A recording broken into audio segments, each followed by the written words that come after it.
High five. The internet's High fucking. five. Okay.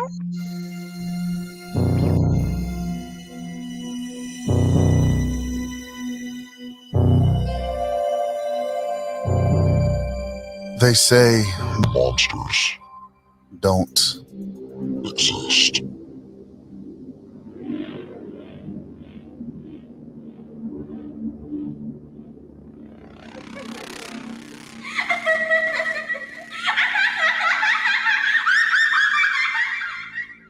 But what if I told you they walk among us in plain sight? Imagine the chill creeping down your spine when you're alone. The unsettling sensation of eyes boring into you from the shadows. Yet, when you turn, nobody is there. Picture yourself in a crowded grocery store, heart racing, as an inexplicable dread clings to you like a dark, dark cloud. Monsters are real. This is American Whiskey, and every Friday we get together for Sip and Solve, where we dive into the bone-chilling tales that remind us of darkness lurks just beneath the surface.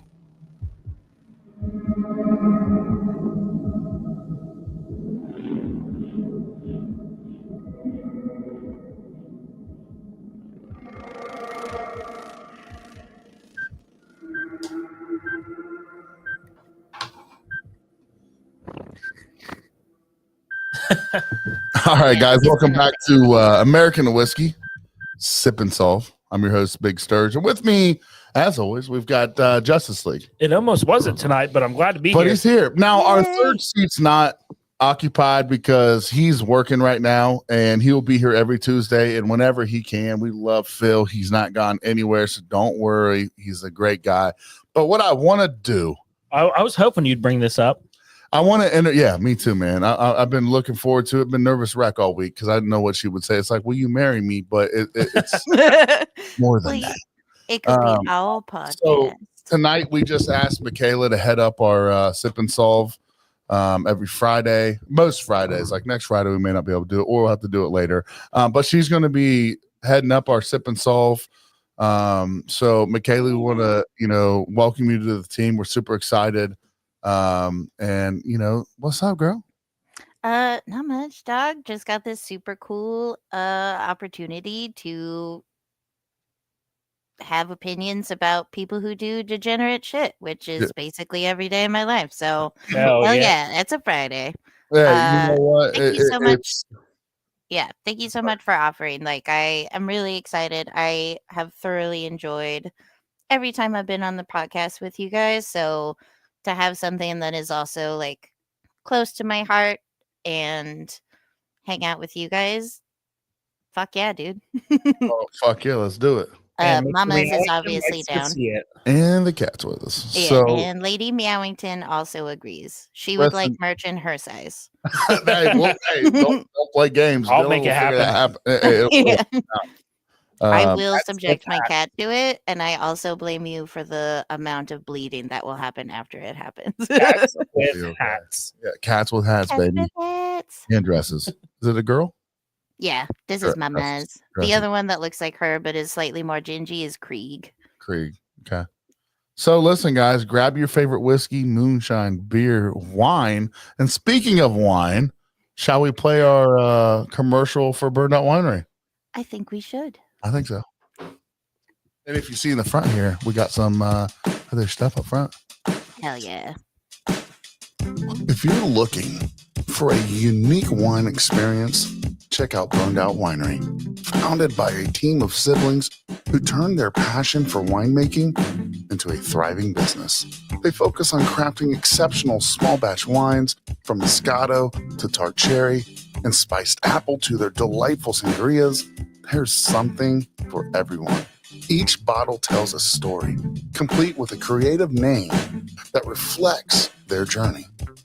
Their wines are not only fantastic, but they're also affordable, making them a great choice for any occasion. You can easily order online at burnedoutwinery.com or connect with them on Facebook. They deliver. Whether you're local or out of state, they'll ship right to your front door. Support this hardworking team and savor the taste of Burned Out Winery. This is Big Sturge with American Whiskey.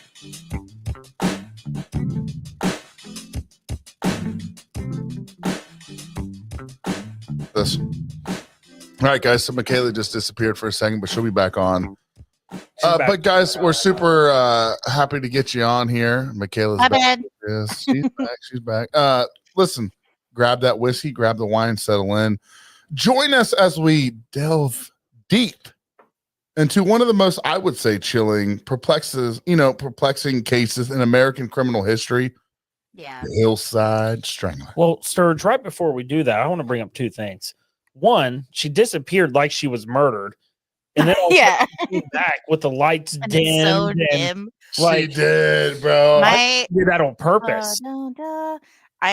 It was totally on purpose and definitely not because I accidentally, when trying to switch to a tab, hit the X instead of the tab next to it. That But is you put it in there, definitely 'cause that not shit what That happened. shit loaded quick. And then Get number back. two, what are you guys sipping on?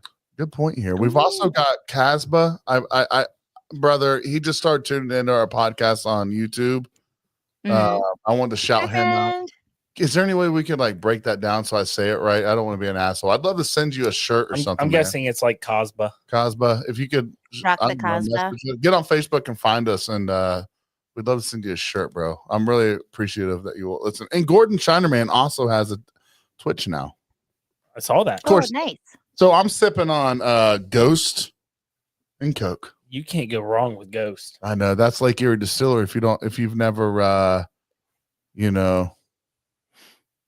had it, get it. I was reading that. Like Rock the Casbah. Casbah. All right, that's an awesome name. That's funny. What are you sipping on? So I'm drinking good old Natty Daddy. Not a And- Natty Daddy, Natty Light. Oh, Natty Light. My bad. Shit, we and, didn't stoop that low. Some Buffalo Trace Barrel Select. I took that whole thing as Ooh. a shot, and it was horrible. I can't shoot this. It's so good. It's so good, but I took it way too fast. They're like ham. Damn, I was like, ah, shit, that's not a shot. That's But why we yeah, actually started late. We had to stop coughing.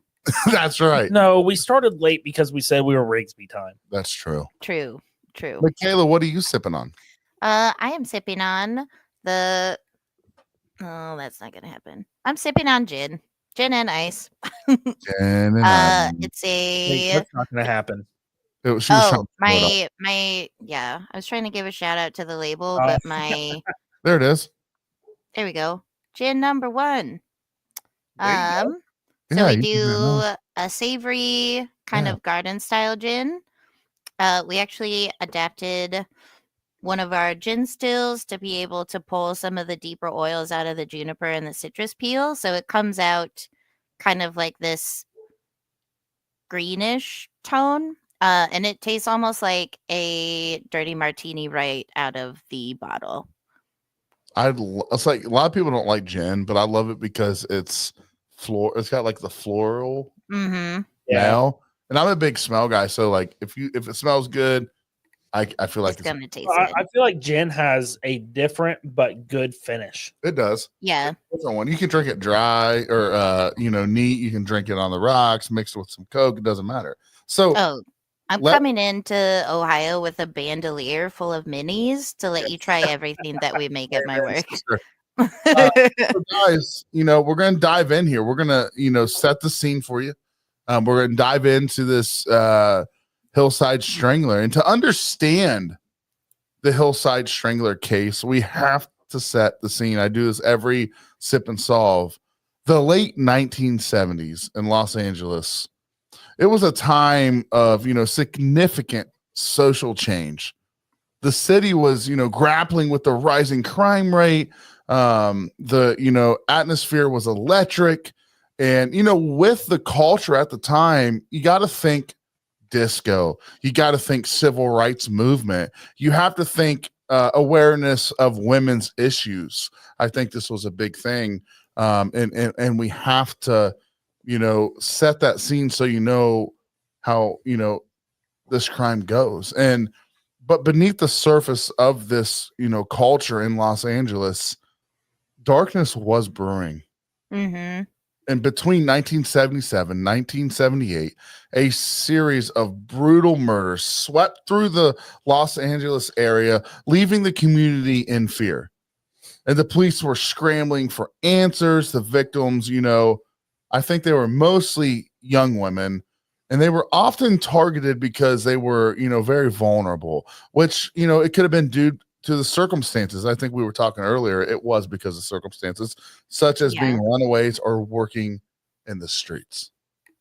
So we'll get more into detail on that.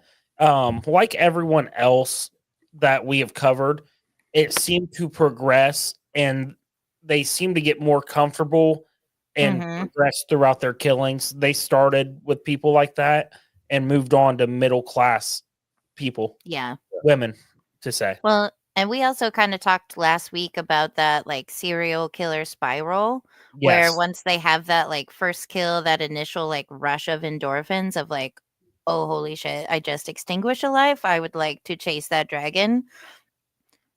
These guys like went so fast, so soon after the first one. And the first one wasn't even like, we talked about Dahmer being like a compulsionary serial killer. This was just like an opportunistic rage killing. And then they were like, yes, I'll have more of that, please. Yeah. They were an odd crew. I think they hit so quick and so unexpected.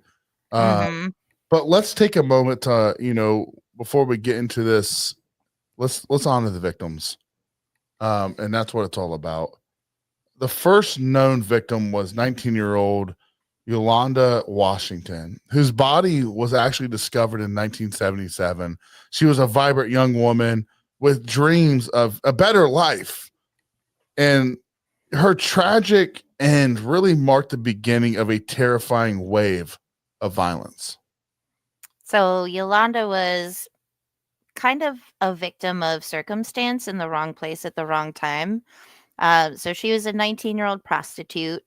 She had accompanied a fellow sex worker to meet with these two pimps who were looking to expand their kind of, I guess, reign of influence. They had found, and this is how you know that these are some degenerate motherfuckers, but they would rather have clients who contact them and come to them, because that means that they could keep their sex workers locked up in rooms and just have the Johns visit them where they were, rather than having them work the street.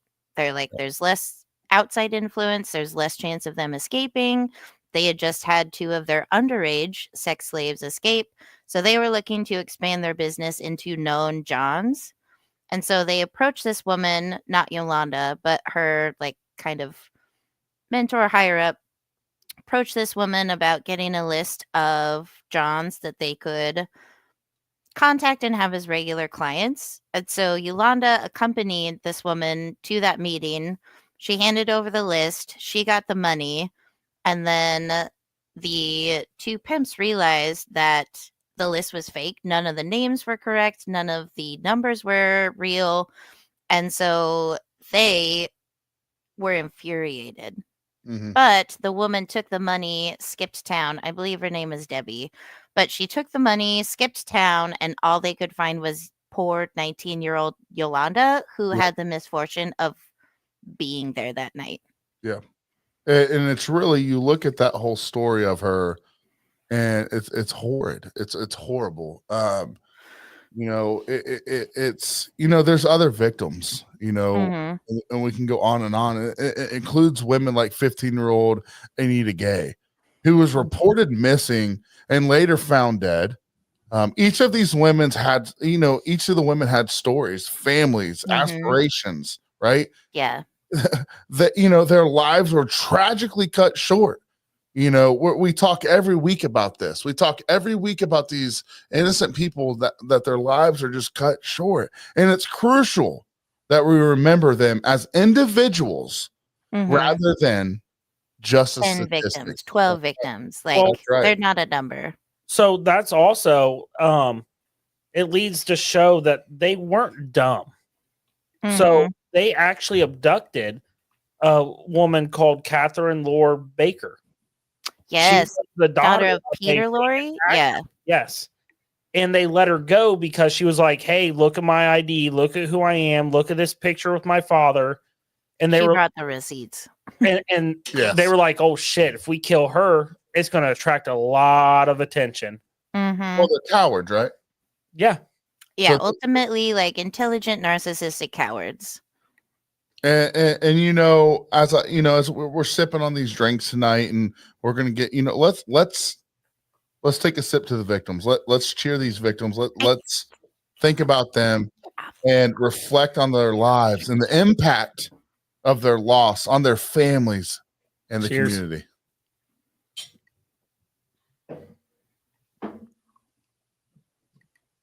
So, man, that buffalo is good, bro.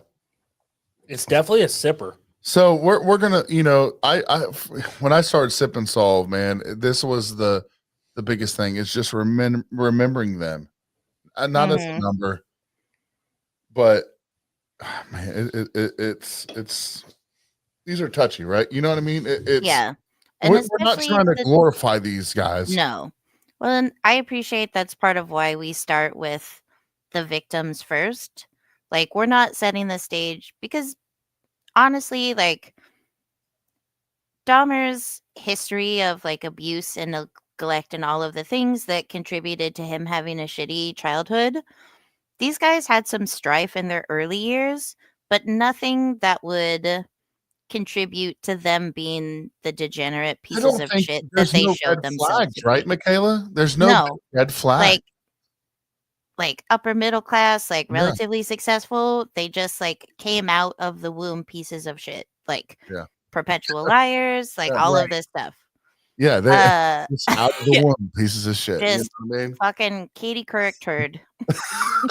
Yeah, I South mean, Park reference, not Katie Couric is a person, just to be clear. I it's don't care. I get it. Yes, absolutely. But now, do you want to talk more about these victims, MyKala? Do you have anyone you want to Yeah. add? That? Yeah, go ahead. Hit the victims, because then I'm going to dive into the investigation. Yes. So I just want to reiterate again, like the time between each murder, like usually it's kind of like a slow exponential growth.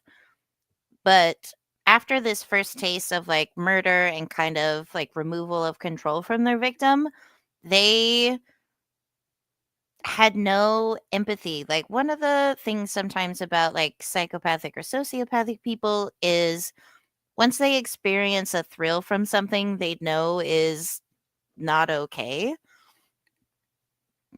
there'll be like a moment of like self-reflection or like of almost hiding. And I feel like that's more indicative of like a compulsory serial killer or murder. They don't understand necessarily why they did what they did. They just really felt like they needed to do it. Yeah. Whereas these asshats were like, we can't get to the woman who took our money, so we're going to kill you because you were there. Yep. And then they were like, hey, actually, that was kind of cool. What if we kept doing that? And one of the worst things is they kept elevating the level of torture that they brought to their victims, which will soon become clear as we move through it. But so Yolanda Washington was murdered on October 18th of 1977. On November 1st, so not even a full month, like 2-ish weeks later. So on November 1st, 1977, police were called to a neighborhood in La Crescenta, approximately 12 miles north of downtown Los Angeles. The body of a teenage girl was found naked, face up, on a parkway in a middle-class residential area. The person who initially discovered her body actually covered it with a tarp because she discovered it before all of the children in the neighborhood were going to start getting onto the bus to go to school. But they found ligature marks on her neck, wrists, and ankles. this kind of like 5-point restraining, I guess, like these ligature marks were found consistently throughout all of their murders. Yep. But There was an MO there, right? yeah, like they want to fully remove control and just have their victims at their full mercy. And it was also clear that the body had been dumped, so she had been killed elsewhere. They found some kind of like fibrous evidence at the scene of the crime, but forensic, I guess, pathology at that time, like even if you found semen or blood, there wasn't like DNA analysis. They could only match blood types. I mean, the technology then is nothing close to where we're at today. Well, and that's part of why it's so important for the chain of custody of like biological samples, because now that we have the technology, as long as samples that were collected in yesteryear are preserved and deemed to be like unaffected or like unsullied, they can rerun those specimens. And like we see that often, right? I mean, we're seeing crimes. We have a local crime that one of our first sip and sauls we did. I was about to bring that up, but I'm glad you did. Yeah, Patty Atkins out of Marysville, Ohio. There's fibers that they're holding on to. That was in 2002. Yeah, I think they said they only have enough to run one test. It was a very small amount of blood, but that just shows you they knew that technology was growing, but they didn't have it then. Sorry to interrupt you. Oh no, that I appreciate that, and I didn't know about specific examples. So yeah, we're figuring it out. I like to talk, so please get a word in edgewise. Otherwise, it's just a fucking McTed talk. So MyKala, did you have more on Yolanda, or were you? No. Yeah, Yolanda was like a victim of circumstance, and also just kind of like the catalyst for the debauchery that ensued afterwards. Yep. She was crime of opportunity. So I'm not trying to jump too far ahead where you're at, but there's something you said which makes me want to jump to these two. Ooh, yeah, go for it. You said that she covered them up with a tarp so kids wouldn't see. These two did not care so much that on November 13th of 1977, they actually kidnapped a 12-year-old girl named Dolores Cepeda and a 14-year-old Sonia Johnson. Same time? Yes. Yeah. I'm guessing they were friends because they got on the same bus. That's super rare. And just to be clear, Dolores was 12. Yes, and Dolores Sonia was 14. And Sonia was 14. Wow. But it goes to show that they didn't really plan this kind of stuff because they were dumped very close proximity to Dodger Stadium, which is a hot spot. Right. And they were found by a 9-year-old kid. So not only did you end two very young adults' lives, but that 9-year-old will never be the same. Oh, absolutely not. That's crazy. Ugh. And typically, like, kidnappings do not happen in pairs. No. And that's kind of what, like, we referred to this as, like, the Hillside Strangler case.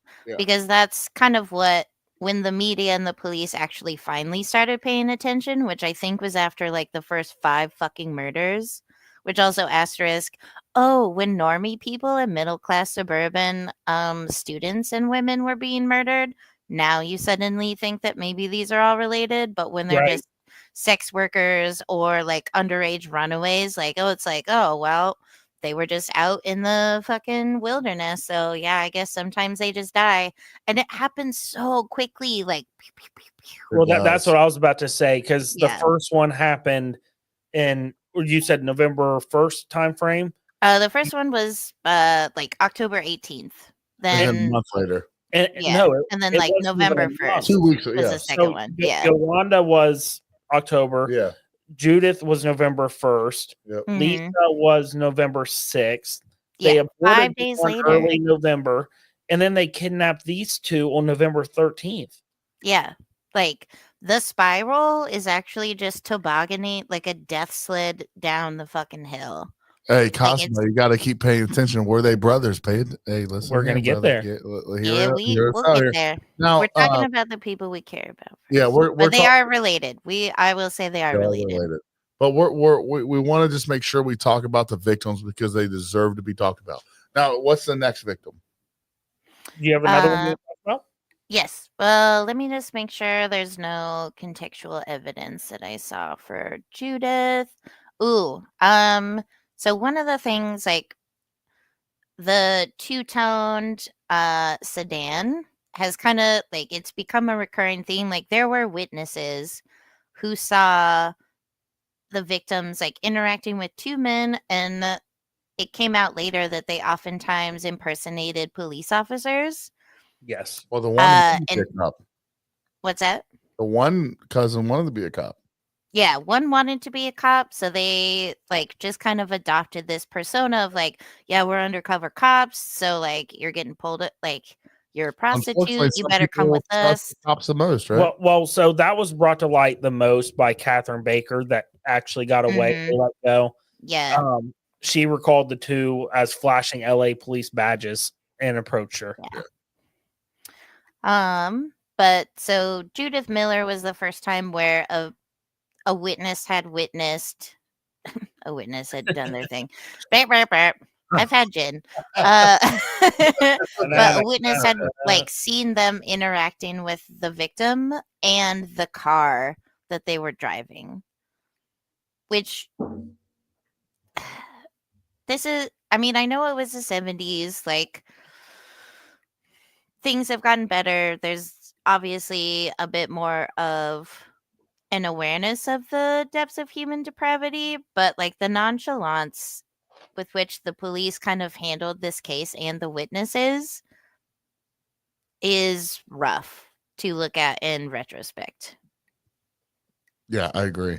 100%. Like it's tough to be, and I know like hindsight's 2020, we can see this, like we've all seen the movies where like that motherfucker is a killer right there.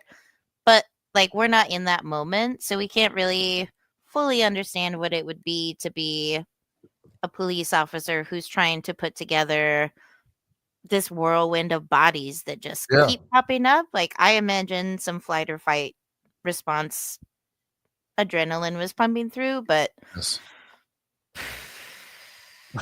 like Yeah. did you care before, or like now you're having to like retroactively care about the women who were killed before? Yeah, and you know, I think you guys want to dive into the investigation. Yeah. I mean, go we can kind of intersperse like Let's do it. Yeah, let's do it. investigation. Yeah, fuck Because yeah. I think, you know, I want to dive into the investigation a little bit because, you know, the first bodies were discovered in what, Hollywood Hills, right? Which is often, you know, in a remote area, you know, Mhm. you know, they were odd guys, you know, which is how serial killers get that, you know, chilly moniker, right? You know, the Yeah. Hillside Strangler. Mhm. Was those remote areas. And initially, the police were pretty much at a loss. There really was a lack of, which we talked about, that lack of forensic technology made it really challenging to connect the dots. The victims, you know, they had been sexually assaulted, they had been strangled, they, you know, then dumped, leaving law enforcement with really no leads. And you know, media coverage really intensified as the bodies kept piling up, you know, creating a panic, you know, in the community.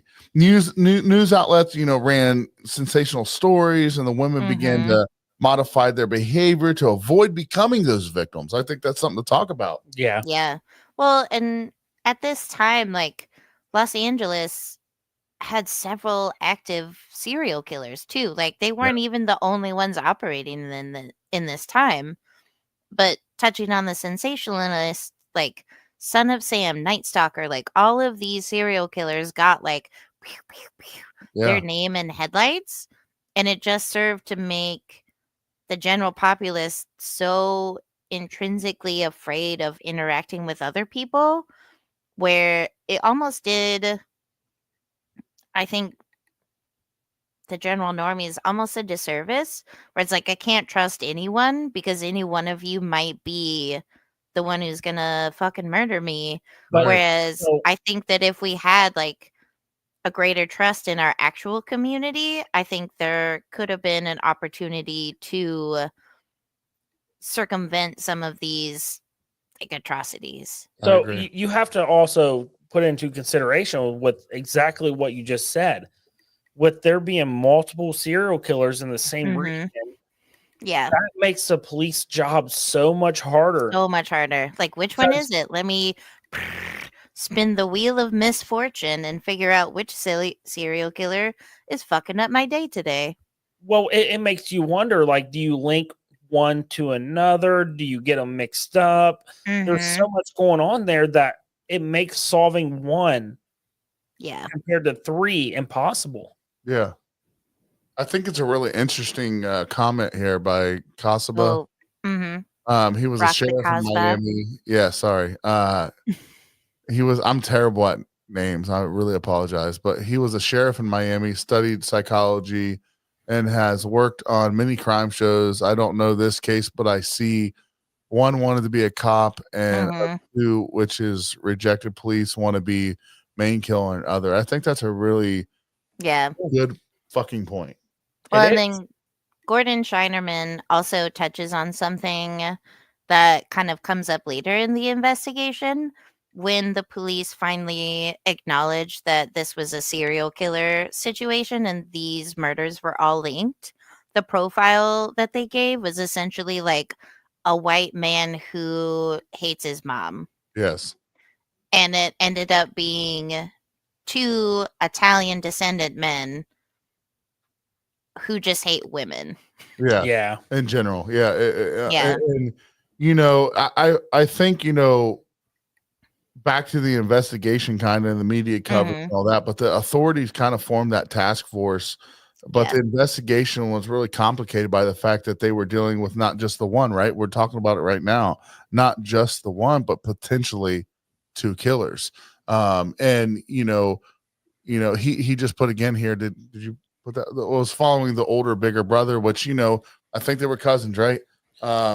But they Yeah. were close enough to It's go like the together, master so- and apprentice kind of a Exactly. thing. Exactly. And this might, he just said, is this retaliation against mom and dad? So Maybe dad remarried stepbrother, he was the Bianchi was the adoptive nephew. Mhm. He was 26 and Yep. Angelo no. was 43. I Yeah. really appreciate our guy commenting here. So it Yeah, was thank you. Good it was yeah. uncle and adoptive nephew. But I think, you look at this, guys, right? It is the same feel. I completely agree, bro. Like Family's family. This is my brother, right? And we're not even related in at all, Mhm. And thankful I'm better looking, but whatever. But but when you start looking into these killers, I think most of the time it's just one person. So when they start realizing that there's the potential of two, but let's reveal the killers. Let's talk about the killers.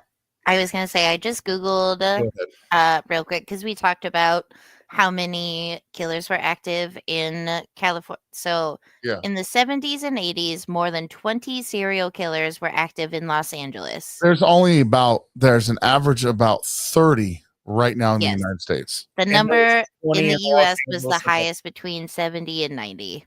That's very, that makes very it fair. impossible for police. Absolutely. It Like, I think that's one thing that when I'm kind of digesting specific case analysis from other content creators, one thing that they touch on is like, how could the police, like, and I even said it, like, how could the police not have known this? Yeah. But then when you think about the sheer depth of like the shit that they were dealing with on the daily, like, I abscond my fucking previous comment. I did not know 20 people killing people that you have to figure out why, but seems at random.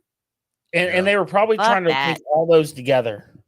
Totally. Like, Possibly. and how do you connect the ones that are this specific, specific thing? Yeah. With no forensic technology. Well, I With like think semen and blood is like just blood type. let's go into the killer's mind. Yeah. It's an art for them. It's a thrill. So if a lot of the killers want to leave their trademark at the crime scene, right? They want to make sure when the cop sees it, they fucking know it's me Yeah. again, right? So and they separate themselves because you got to understand, people got to realize this isn't just a kill, right? They're just not murdering somebody. This is an It's not art like form. hunting for No. necessity. No, Right. this It is is. an art for them. Mhm. It's It's their disgusting as it skydiving. sounds. Yeah, it's. I mean, honestly, it's crazy. But you know, you guys want to hit anything else there, or you guys want to talk about who these guys Well, are? do we want to keep going through victim timeline, or we can Yeah, go kind ahead. of Let's do some victim timelines. Yeah, let's do that. Okay. 'Cause our guy I was here, like, it too, would. he's got me wanting to talk about the actual the killers, but you know, I know. here, guy. All right. Sorry, this is my podcast now. Yeah. Once the door is open, I'm taking That's charge. Me right. and my So, Birkenstock. Came up real quick. Damn. Yeah, hit it, girl. You got it. So Yolanda Washington, October 18th, Judith Miller, November 1st. 5 days later, November 6th, Lisa Caston.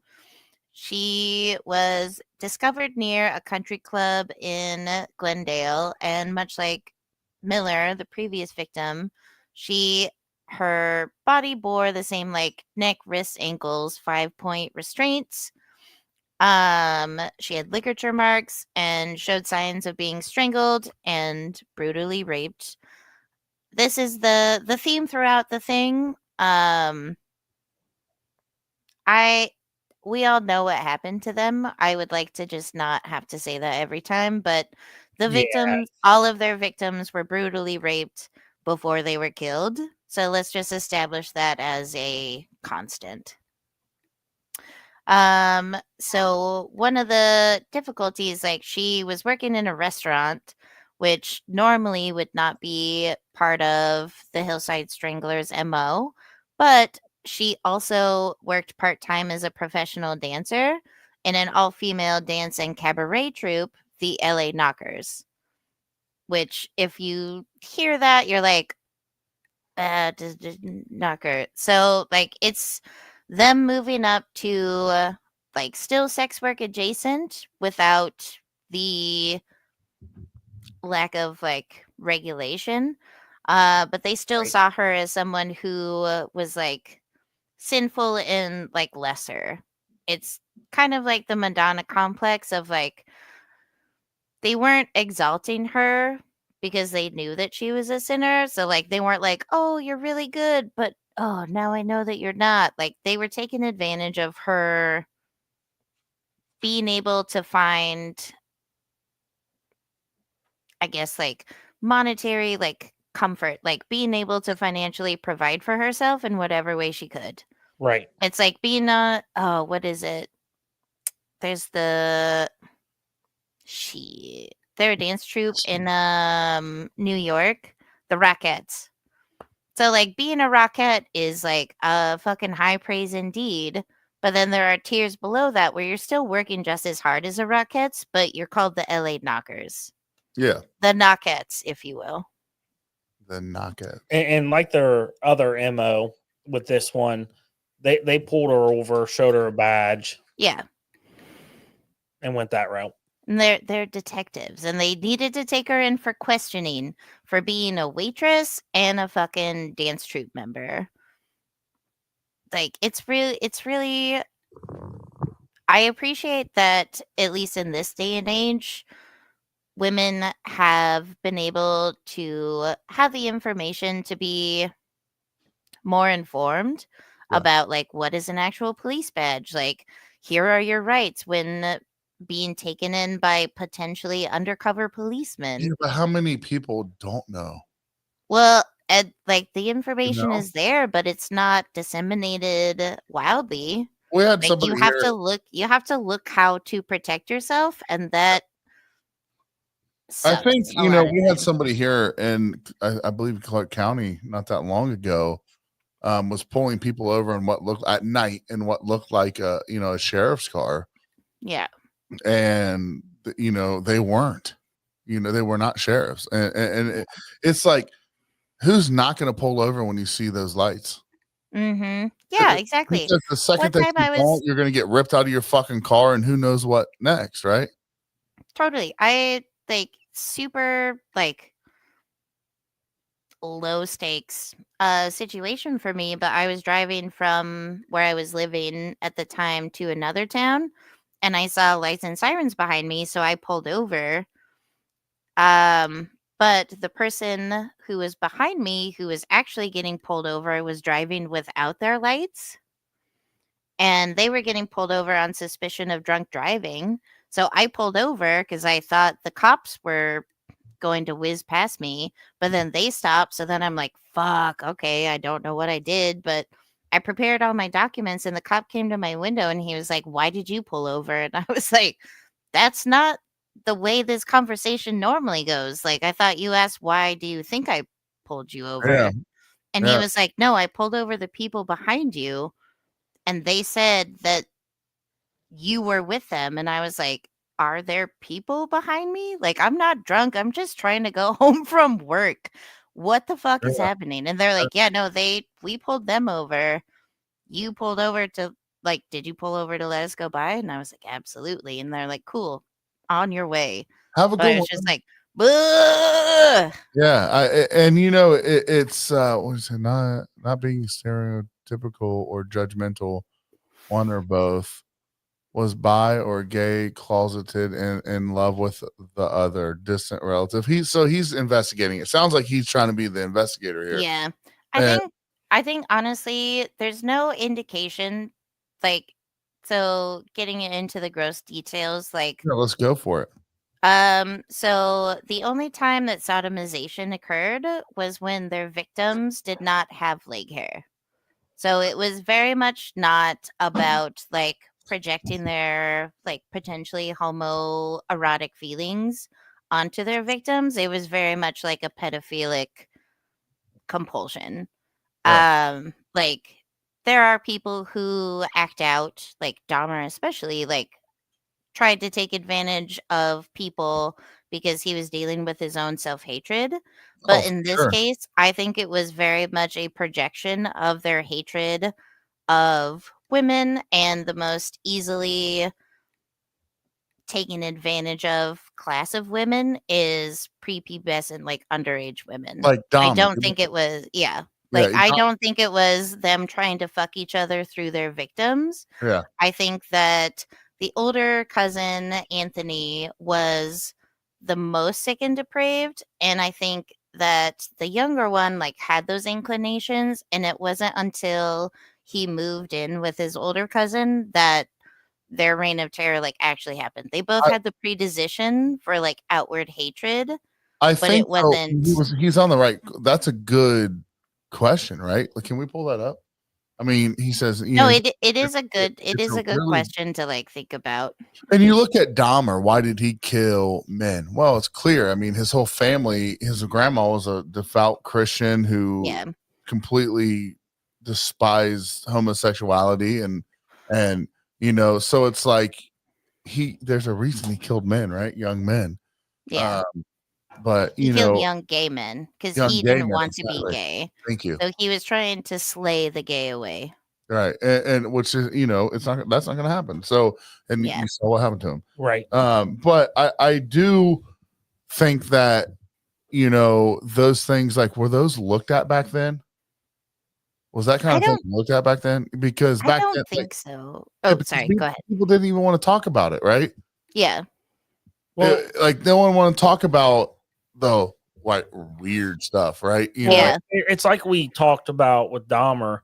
The reason why he got away with some of his was they kind of shunned the community, the Mhm. black and gay community, like they didn't want to look at it. Yeah. Mhm. But I think Cosba was onto something earlier when he was talking about, like, the parents. What, like, is there something behind the scenes that we don't know about his mom? Which with him being adopted. Yeah. Yeah, I'm sure There's some there's things you're feelings not of gonna notice. abandonment. Oh, Of, guys, I'm adopted. I was adopted when I was 10, and I haven't killed anybody. Right. Yeah, no, that's fair. I had a Well, really and, shitty first 10 years of my life, right? Good on ya. Yeah, Effectively serial killer 30 odd years you of know not. of.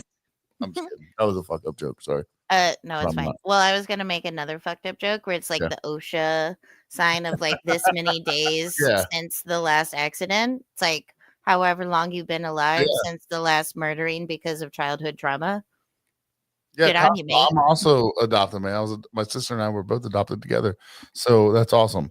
Oh, I love that you were both able like to the same family adopted together. Yeah, so I know my sometimes sister that's and I like were- yeah. So there was me, my sister who's younger, and then we had a brother. His name was Ryan. He was adopted elsewhere. He was mentally handicapped. But yes, That's my hard. sister and I were adopted together, so it was really we have a really special bond. But yeah, so it's really cool that we just had somebody in here that's also adopted. So cheers, bro. Cheers, Cospa. Cosmo, cheers. I think that's how you say. Is that right? Did I get it right? Yeah, don't right, don't rock Casbah, the like rock the Casbah, Yeah, don't rock the Cosmo. or is it Casbah? Do we want to do real quick before we forget? Let's take a quick drink break. I call them drinking breaks. We don't have any sponsors, dude. We love people. We do commercials for them, and this one's for Von Davis at Schoolhouse Farms. yeah, if you like doing Clash Bar. if you like bird seed, Got if it. you like what else? Bird seed. If you like distilling spirits, You're about to hear it. You like honey. He does it all. Let's hear it.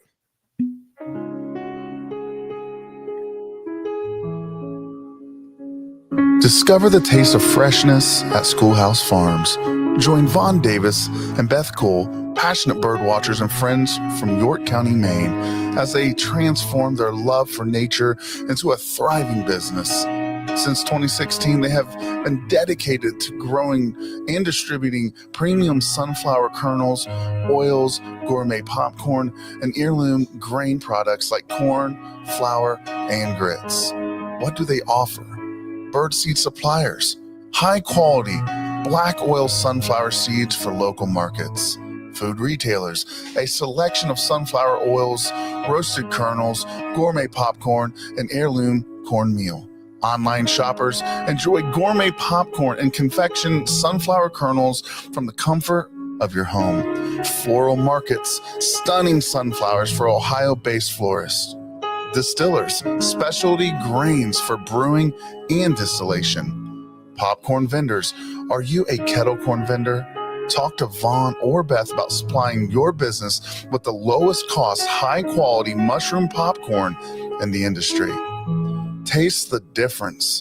Customers can shop for delicious sunflower kernels, popcorn, flavored oils, and heirloom cornmeal and grits directly on their website or at selected retail stores and farmers markets across Ohio, Indiana, Maine, and New Hampshire. Their name pays tribute to the historic Freysinger School, built in 1862 on Davis Farms property. This one-room schoolhouse has a rich history, having served the community until 1939. Are you ready to connect?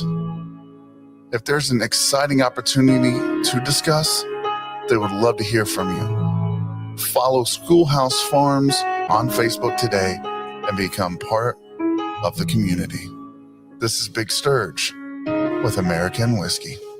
All right, guys. So that's our guy Von Davis at Schoolhouse Farms. Great group.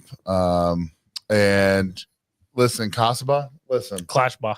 I'm so shitty at pronouncing it. I write stuff, but I'm not good at pronouncing it. But you want to do John Bonet? Yeah. Let's do John down. Bonet, bro. With a guest host of Clash Bar. Yeah, but here's the funny Because thing. now I'm not a guest anymore. Listen. No, she's I'm not saying good. he I know, is but going she- No, to. I know. I'm saying we can have a guest host Yeah, because it's not we. two guest hosts. It's just one guest host. Hey, let her have her moment for a second, bro. Let me have my I got fucking moment, Dylan. Yes, God, fuck, dude. Fuck off, Michaela. Hey, guys, we're gonna. I love the John. All right, Bonet you said to correct you when you're wrong. It's true. Correct. You wrong. He did. Listen, I'm sorry. we do the John Bonet case with him because I Yep. think that'd be Yeah, fantastic. I'm down. dude. I mean, with the comments he's been bringing in, Can we I put want that our knowledge. Can we put the Yeah. Facebook link on there so he can message us? Oh, Yeah. Ooh, I like that comment. Right, I'm into it because I think it was also a serial killer. Everyone thinks it was the clown or Santa Claus, but I don't think so. What does so selfish mean, Chris? Why do you? What does Oh that mean? no, I'm being selfish. I think he's commenting on me. That's Chris. being- That's one of the wine. yeah, brothers. yeah, the burnt out winery. What I else? remember. I remember. All right, guys. So can we transition a little bit here? I do Yes. want to talk about the killers, not because we think they're awesome. No, but we should talk about them so We we should. can, because I think that also ties into what I want to talk about later. Yes. Which, like, I kind of broach a subject to you, and I appreciate that we like kind of get to save this for like the later, because the person. Oh, what happened? Oh no. I'm laughing at his comment. He said exactly Santa. No, I'll he's prove saying it. no. He's saying that Santa. Oh, So John Benet Ramsey, one of the people that people think that killed him was Santa. So I don't know why you laugh because I'm fat and a beard. You thought he was making a joke? Yeah, I thought he was You calling don't know the What's your killer's alibi? fault? He wasn't What's calling your me. I alibi? don't know. That's what I'm saying. Sorry, I don't know. That's why I thought it was funny. Let's get back to the spot. No, he Yeah, wasn't well- insulting me, which would have been funny. He might have. I don't. Are you talking about the Santa of the killer, or are you making a joke about my weight? I'm down 111 pounds. So I was like down 111 pounds. Like fuck it. I'm just kidding, man. Santa Sack is lifting light because there's a bunch of degens on the naughty list this year. Yeah. So we're He's talking about a serial killer. okay. So that's I know that. Listen, I know John Benet. I was obsessed with that case, but the turning point came in 1978, right? Kenneth. Sorry, mamas would like to contribute, and I apologize. I know, but Kenneth, how do you say? I don't want to butcher the last name, guys. You know, we've been through this, and I don't say the last name. Bianchi. Thank you. Was arrested for a separate crime. We were talking about this earlier. Mhm. And I thought it was robbery, but that led police to him. And during the interrogation, he began to unravel some things. I know you guys want to hit on this because I possibly had some of this shit wrong. So, Okay. so he was a big underachiever. He was a compulsive liar and big into petty theft. He had a short-lived marriage and a similar relief stint in college. He went from odd job to odd job in the early 70s.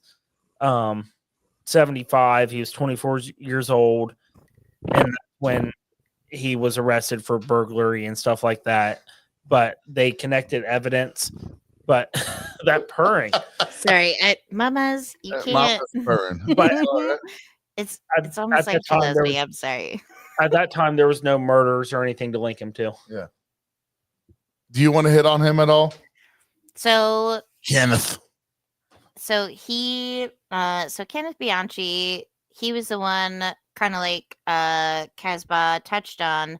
He wanted to be a cop, and he was perpetually unsuccessful in getting into the LAPD. I wonder why. Yeah, fucking wonder why. Might be that psych eval, like. Right. You're about killing people. No, I have not. No, I would not. Look over there. Right. Is that a fly door? So he never like cut the mustard, but through his multiple attempts, he did find a way of making friends within the police department. So he would get the opportunity to go along for ride-alongs. And he started during the time that his cousin and him were like on their murder spiral, like murder parade. Even though the police were just like patrolling their regular neighborhoods, he would always redirect the conversation to the Hillside Strangler case. Mm-hmm. And he knew that like there were two. So he already had this like kind of elevated sense of superiority. And I think that is where, I mean, documentedly, as we'll find out, like that's where this went wrong. But because they had gotten away with so much in such a short amount of time, I think that his narcissistic tendencies led him to believe that he was like bulletproof.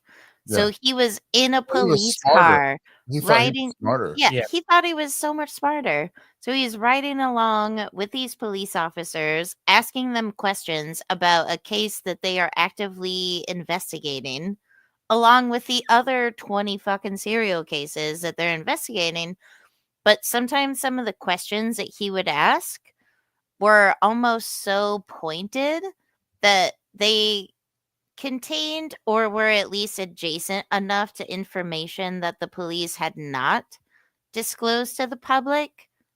Like, he would ask questions where he wouldn't know to ask the question unless he knew what actually happened. Yeah. So because police, law enforcement hold. Yeah, they hold stuff back. Yeah, they're not going to say that what happened or what they Yeah. found. Like, so he's asking questions that could lead up to that answer, right? That they know. Absolutely.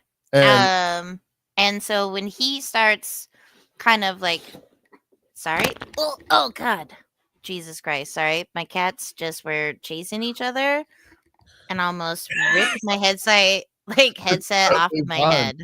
I thought that was fucking awesome. Yeah. Welcome to my life. I have so many scratches all over my arms because of my you got fucking some kitties. really mean cats, I guess. No, they just. I'm kidding. So Mama's is the mom, and then Krieg is one of her babies. So we're a multi-generational household, and she would just rather he moved out of the house and actually did something with his life. That makes sense. So whenever he's son's near 9, her, and I she think just the like, same thing. So yeah, like once you're, I mean, she's 14. No, she's 14 or 15. And he's like 12 or 13. They were rescues, so I don't know precisely. But she's like, fucking get on your shit. Like, go be productive somewhere else. go get a job. Yeah, get a fucking I job. like how Get a fucking job. say the name again. I'm terrible. Bianchi? With the name. Casbah. Casbah. We're saying it Police differently. knew extensive background on applicants. They must have known something about his mom. They wouldn't hire back then if you had family issues. When I got hired, they literally were in my ass and probed. Yeah, in my ass. they were plumbing the depths, is what he's saying kindly. This guy's cool, man. I really enjoy this guy. No, I brings love good your comments. introspection. But Bianchi, guys, Oh we can yeah, all agree, so he was a master manipulator, right?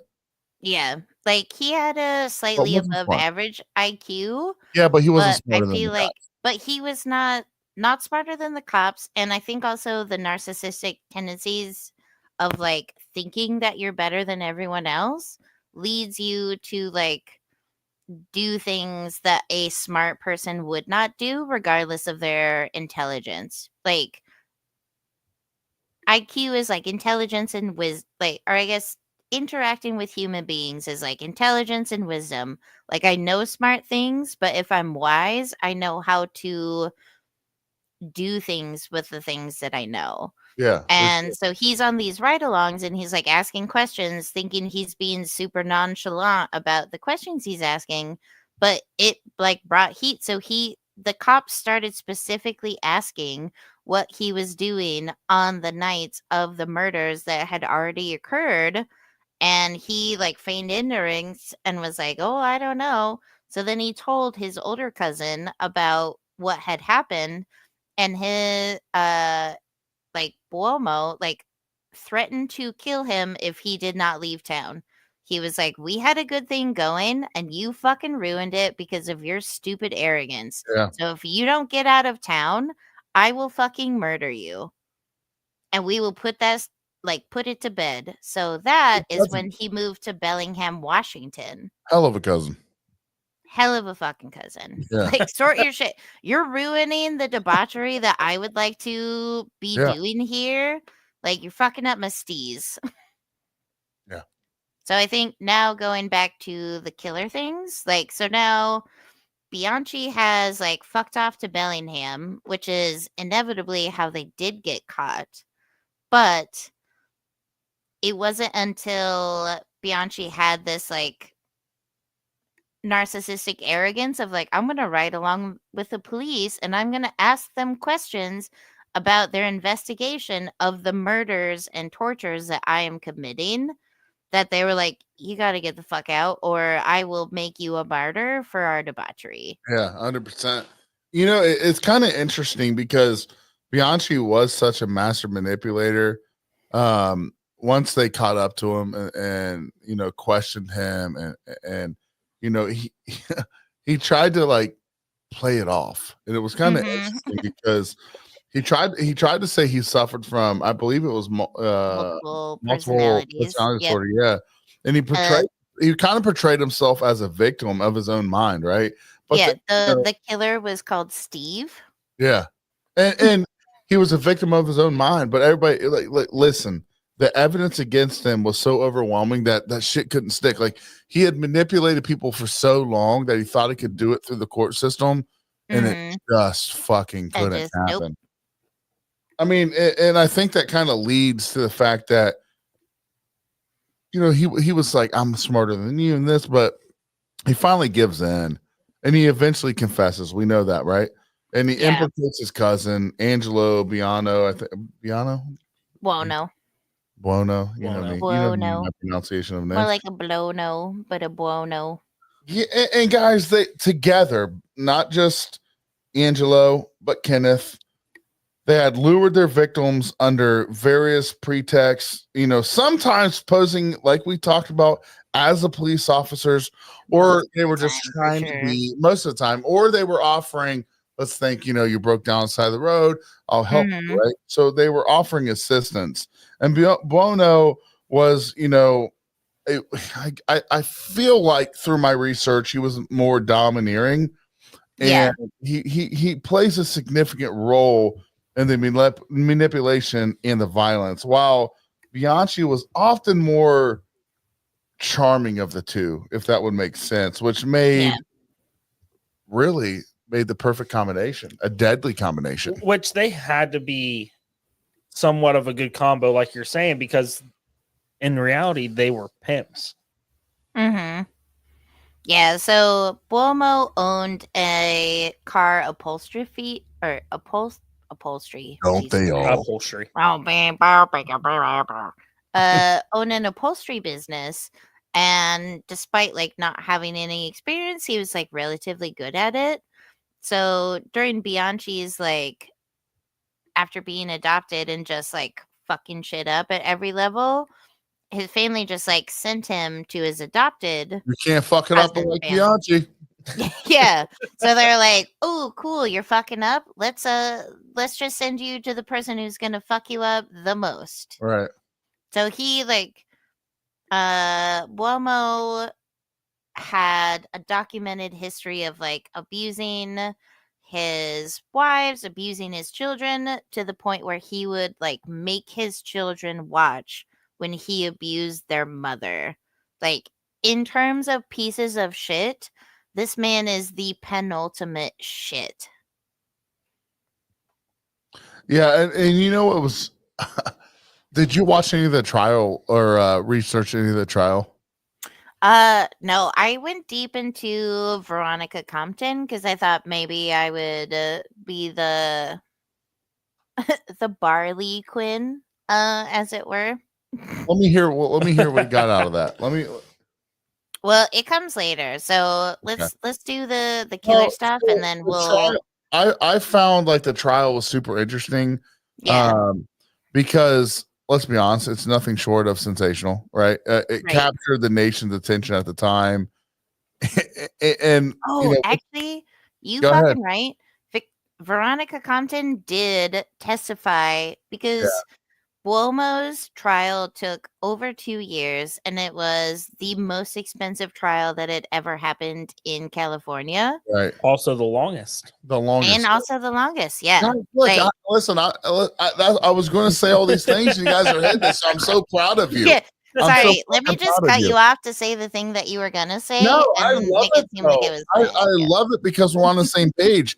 It Yeah. literally captured the nation's attention, guys. Yeah. There were shocking revelations. Like, it's in not the a Bronco going 12 miles an hour, but like Right. people were paying attention. Literally, and you know, it was. I think it's the psychological games that were played Totally. Bianchi, right? Because let's be honest, Yeah. you know, Bianchi's attempt to, you know, for insanity was met by like so much skepticism, and he wasn't used to that, right? Especially as prosecutors would like lay out the, you know, grisly details of the crimes, and the jury I'd be like, had to contend with the horrific nature of the Mhm. murders and the chilling personalities of the killers. And you know, there's so much fucking drama in this trial. And in 1983, Bianchi was sentenced to life in prison while Mhm. his boy received, you know, a life sentence without parole. But Yeah. even the justice, you know, was justice served? I don't know. But the Well, scars on the community remain today. and during like Bianchi's first trial, one of the things is like, as soon as he realized he had gotten caught, he was full on willing to throw Buomo under the bus. Yes. Like, To save his own they ass. knew that, yeah. Like, he saved his own, like, he was like, I'm insane and blah, blah, blah. And then Yeah. he was I like, got two okay, yeah, I did personalities. it. Like, okay, yeah, I did it, but I did it with my cousin. And then he realized that if he got convicted and sent to jail, he'd get murdered for being a fucking snitch. So Yeah. then he tried to like circle back and be like, no, I was just insane. And my multiple personality Steve is who committed all of these Well, murders. and you look at it and you're like, because at some point, listen, you make your bed and you sleep in it. So it's Right. like, You fucking at some point, the two of Stupid. them are like, we can get away with this, right? Mhm. We can continue to do what we're doing and we can get away with it. Until you go to Washington and do the same exact thing. Yeah, and then you get caught. And then it's like at some point you realize like there's professionals and they know that I'm fucking lying. Yeah. So now what do I do? They don't believe in Steve. They don't believe that I'm fucking multiple personalities. Which So Yeah. what are they gonna do? Guess what? It wasn't my idea. It was my cousin's idea. right. You know, whatever I can do So to save here's my the own ass. bus. Let me throw you under it. Unless you could sit down, like, let's be honest. When Dahmer was caught, the motherfucker didn't show up. Didn't Right. shut up, right? He Yeah. admitted everything. But these guys were interesting because they tried to play it off for so fucking long, even though everybody knew they did it. Right. Yeah. And correct me if I'm wrong with this, but the reason why it got linked back to California was when he got arrested in Washington, he still had his Los Angeles ID. Yes. And when Yes. they saw That's the what you way were those saying, Big murders Third. were, Yep. they were Yep. like, oh shit, this has been going on for a year. So yeah, that's what you were saying earlier, Sturge, is like they got caught because he murdered people in Bellingham, Washington, and then got like picked up on just like the tiniest fucking thing. Some fucking But then single also caller like that robbery. there, and then because Bianchi was the one who talked to the LAPD and was sketchy as fuck Yeah. in the police ride-alongs. Yeah, right. Like, so they were like, "Oh, this Wait a motherfucker? second. Yeah, I've heard of him. His reputation precedes him."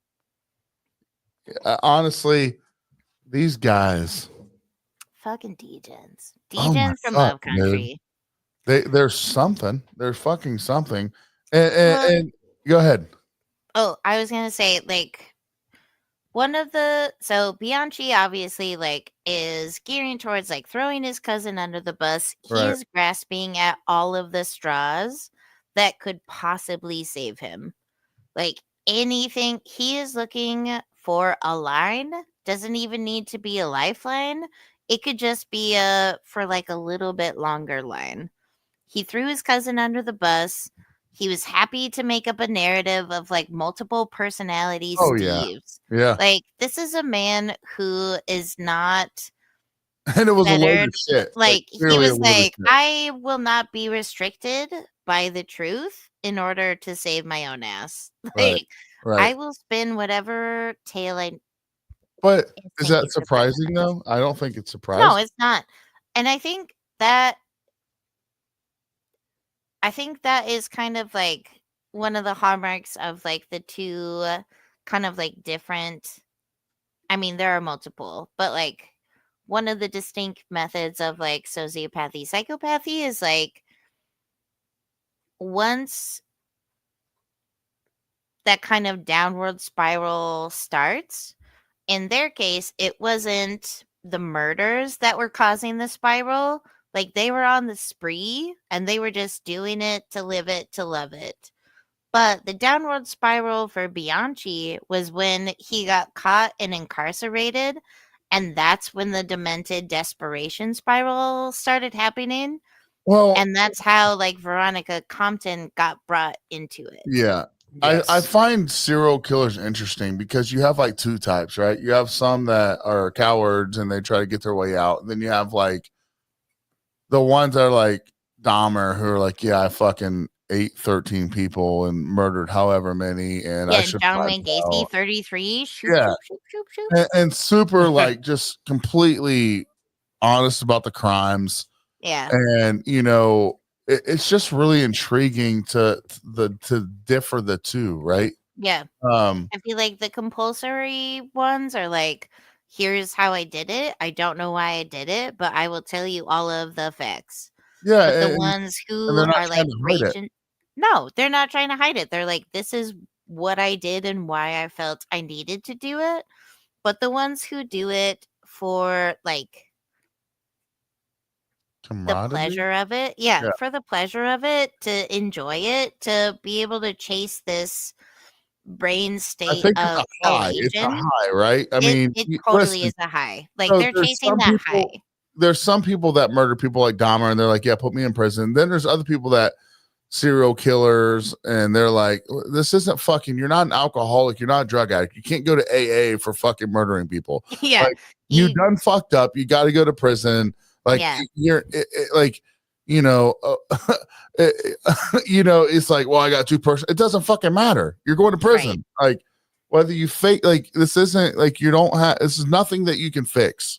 No. You can't become a good person and then go out in society after murdering 18 people. Like, well, just can't good do it. thing I solved all of those issues. Right. You know, it's like, you know, it's And I definitely didn't pay my therapist to say I solved all of Right. those issues. That's right.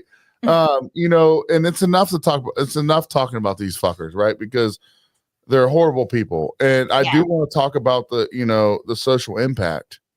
And, you know, the fact that Hillside, go ahead. Well, and I like to pivot kind of like, this is like the sneaker kind of a thing is like, so Veronica Compton, who is sometimes like touted as like the real life Harley Quinn, she grew up very much like one of the Hillside Strangler's victims. Mm-hmm. She was born around the same time. She was just 5 years younger than Bianchi.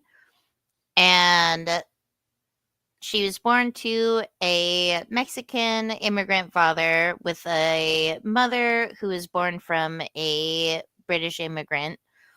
And they were born, like, she was born into the affluent kind of Hollywood lifestyle. And only because her father had connections to multiple different Mexican cartels. Mm-hmm. And as soon as she reached the age of 5, he and his friends started sexually abusing her and her younger siblings.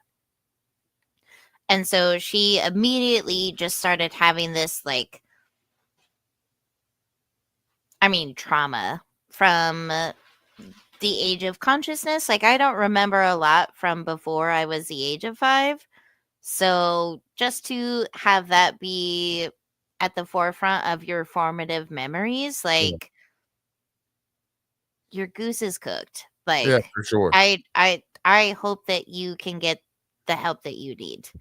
And she never did, which fucking sucks in hindsight.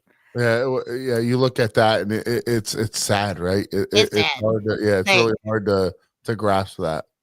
And it's sadder than like Dahmer stuff, because like Dahmer had sadness, but then like just kept perpetuating the debauchery. Yeah, he fucked himself. She had ebbs and flows of like participation in like actual society, but we'll get to that after you say it. I do like Chris's comment here. He can rot in prison with all three of the people in his head. Mm-hmm. Yeah. They should get consecutive life sentences where each one of those people should serve their life sentences. Right. Just bring the casket in after they're done after 80 years, right? He has to pay for all three of them Right. that are stacked 18 feet deep instead of just 6. That's right. Guys, now, so the Hillside Strangler, the case prompted significant discussions about women's safety and, the responsibilities, right? It highlighted the vulnerabilities that many women faced and led to an increased awareness around issues of sex crimes and, victim advocacy, right? I think this is huge. Like this is how a lot of this started. The sex crimes and stuff started, and I think really we look at the fact that local police departments began to reassess their procedures and even the protocols for handling cases that involved women and sexual violence. And back then they wanted to deny it, right? The fear generated by these murderers led to the community support networks that were forming at the time and aimed at protecting women and educating them about safety. You look at the fucking crimes that happen day in and day out. Most of the time, it's a lot of times it's men on women, right? And back then, this shit wasn't really talked about, and they reformed this stuff, right? They reformed it, and we can talk about these douchebags. And we don't want to, right? We don't want to make it about them, right? Fuck them. But they ruined so many lives. Yeah. I have a lot of information on what is arguably their last victim. And I say there, but it's mostly Bianchi's victim. So this woman, Veronica Compton, was built, Jesus fucking Christ. She was born in September of 1956. She was born to a Mexican immigrant father, had a British kind of like immigrant mother, and she encountered such a life of strife and encountered so much trauma that also perfectly aligns with all of the victims of the earlier Hillside Stranglers victims. When she was 5, her father started sexually abusing her.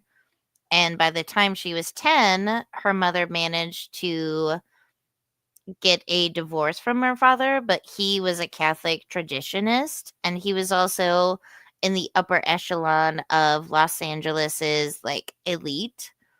So he had this like, oh, well, you can't diminish my reputation. So he threw lawyers and money at contesting this divorce. But the thing that actually worked was the documented proof of Veronica's father's extramarital affairs. Yeah. Like, he was a cheater. And, I mean, despite being a Catholic traditionalist, like, he was like, oh, well, I'll just atone for that on Sunday.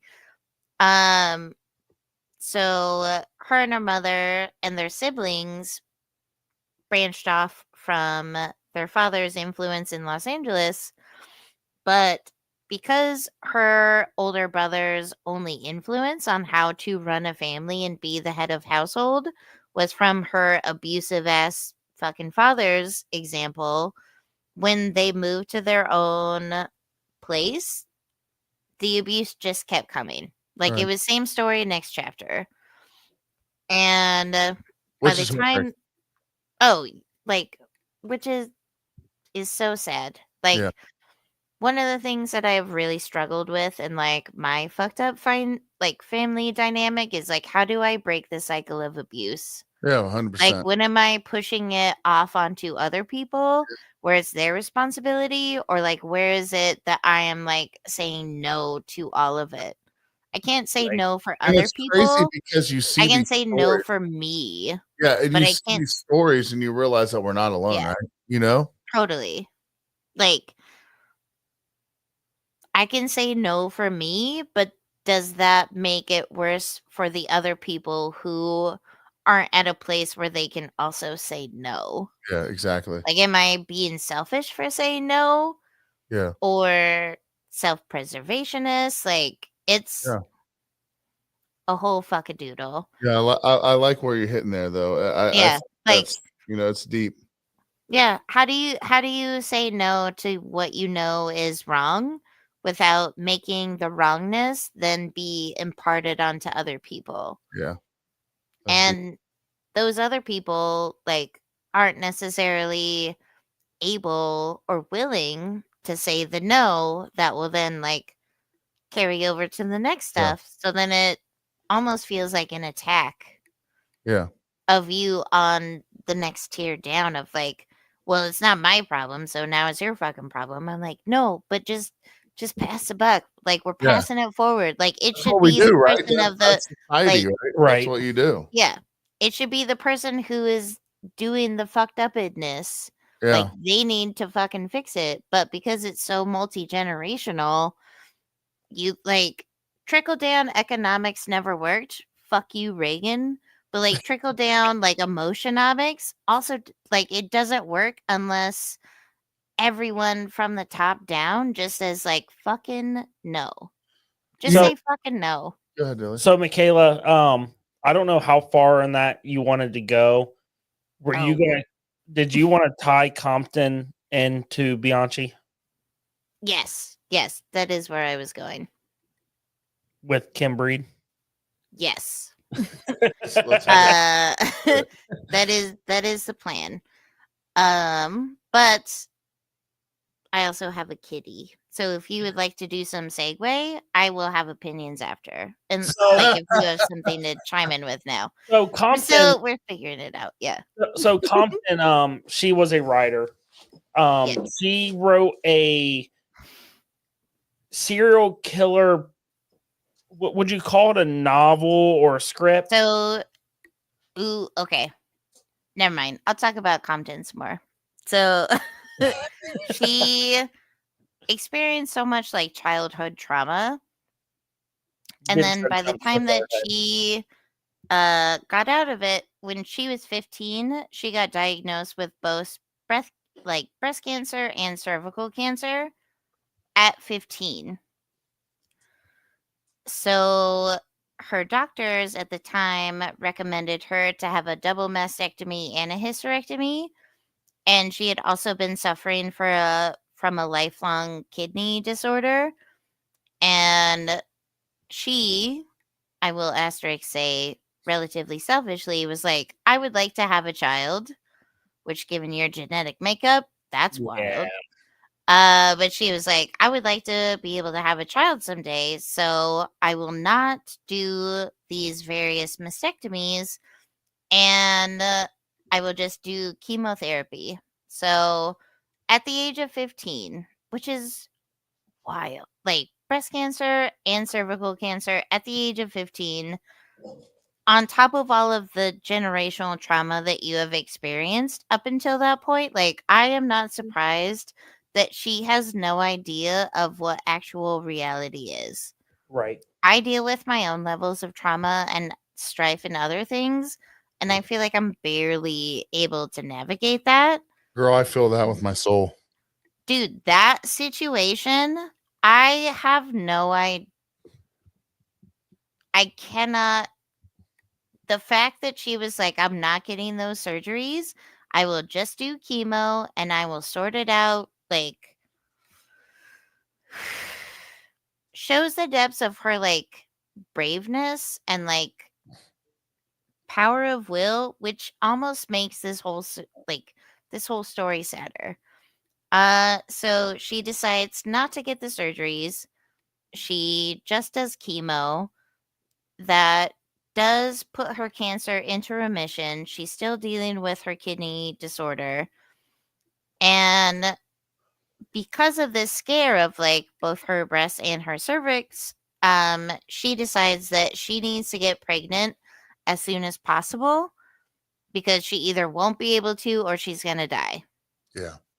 So at the age of 19, she encounters this popular LA boxer and is cutting with the jib of his vibe.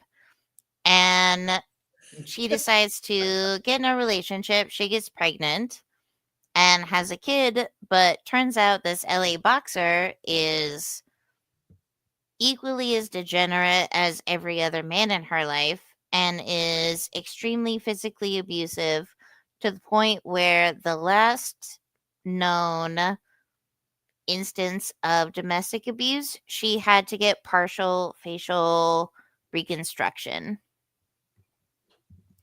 So she leaves him with the help of some friends. She escapes back to her father's house, the gem of a human being that he is.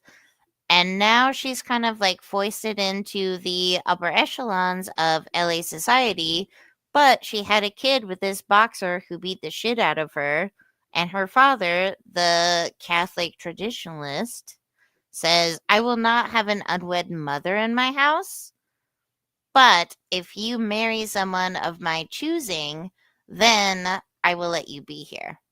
So this is where she becomes Veronica Compton. And Compton, her husband, I honestly don't know or remember his first name, but he is Compton. But her husband has ties to the same cartels that her father does. So now she is in the situation with a child, physically abused, mentally abused, verbally abused, and now she has a cartel's worth of access to weed, pills, and cocaine. And this is where her cocaine spiral starts at the age of 19. Yeah, it's fucking terrible.